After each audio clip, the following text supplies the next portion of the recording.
This week we're going to be looking at attacking the back, and so we're going to be focusing on getting the rear naked choke and chasing the arm bar off of the back position. So the first place we're going to start is setting just our hooks and our seat belt. So hooks are important. If you want to make sure that your students don't get in the habit of putting their leg over and getting or crossing their legs and getting foot locked. So they want to control with their legs. The seat belt, I want to have the arm that's over the shoulder closest to the body. That way it transitions nicest to the chokes. The first thing we're going to look at is just kind of switching sides. There's a couple different ways to switch sides. Like if we fall off over here, I can unhook, bring my leg across, swing here. So I can kind of practice switching sides. That'll help keep my partner in the dangerous places where I can attack them. Another thing I like to do is pushing off the hip. So I'll put my right foot to the hip, my left leg goes across like an arm bar from the guard, and push and take him over to the other side. Usually that only works if I have the seat belt here bringing him this way. So it's not like the other one where I can just kind of switch sides nice and easy. So real quick, we'll look at switching sides and attacking the rear naked choke. So whatever one you like, right here, I'm going to push, sneak in, and catch the rear naked choke. So we'll look at what we do with our arms on that.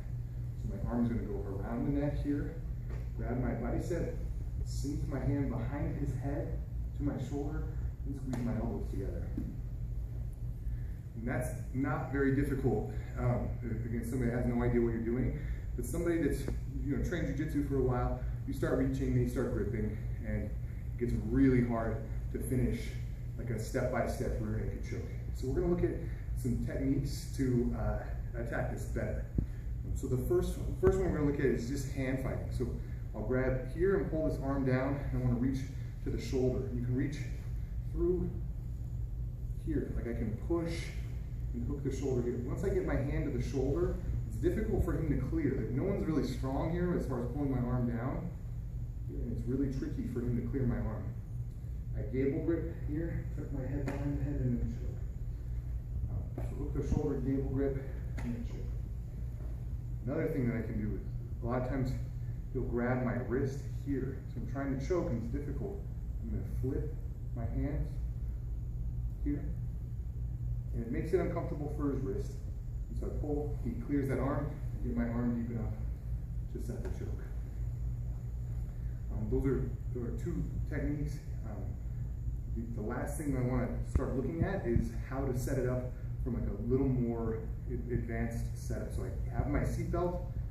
I'm going to pull him off to the side that I'm going to choke.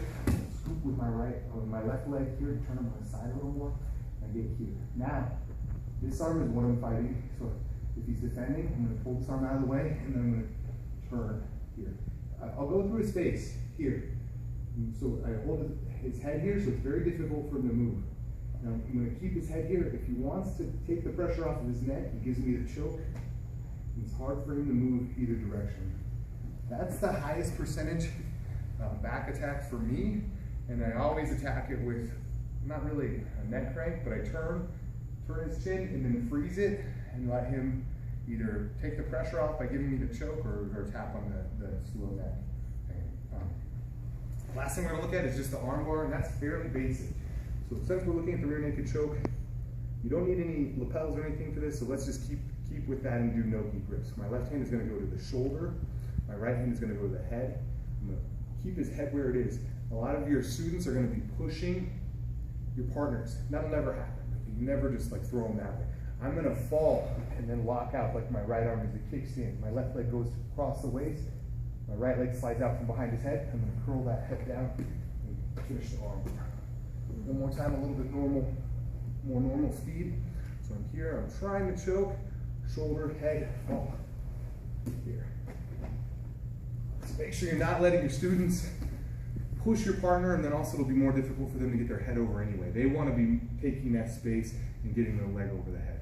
Should be a fun week, guys. Thanks.